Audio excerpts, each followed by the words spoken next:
क्या आप जानते हैं जब सूरज गरूब होता है तो वो कहाँ जाता है? हज़रत अबू हुरैरा रज़ी अल्लाह ताला अन्हु से रिवायत है कि नबी करीम सल्लल्लाहु अलैहि वसल्लम ने जब सूरज गरूब हुआ तो इनसे पूछा कि तुमको मालूम है ये सूरज कहाँ जाता है? मैंने अर्ज़ की कि अल्लाह और उसके रसूल ही को इल्म है। आप सल्लल्लाहु अलैहि वसल्लम ने फरमाया कि ये जाता है और अर्श के नीचे पहुंचकर पहले सजदा करता है, फिर दोबारा आने की इजाज़त चाहता है और इसे इजाज़त दी जाती है।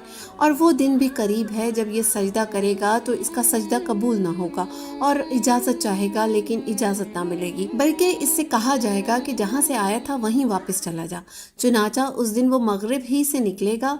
इसी तरह सूरह यासीन की आयत नंबर 38 में अल्लाह ताला का फरमान है जो कि इसी तरफ इशारा है। तर्जुमा और सूरज अपने ठिकाने की तरफ चला जा रहा है। ये सब उस ज़ात का मुकर्रर किया हुआ निज़ाम है जिसका इक़्तिदार भी कामिल है, जिसका इल्म भी कामिल।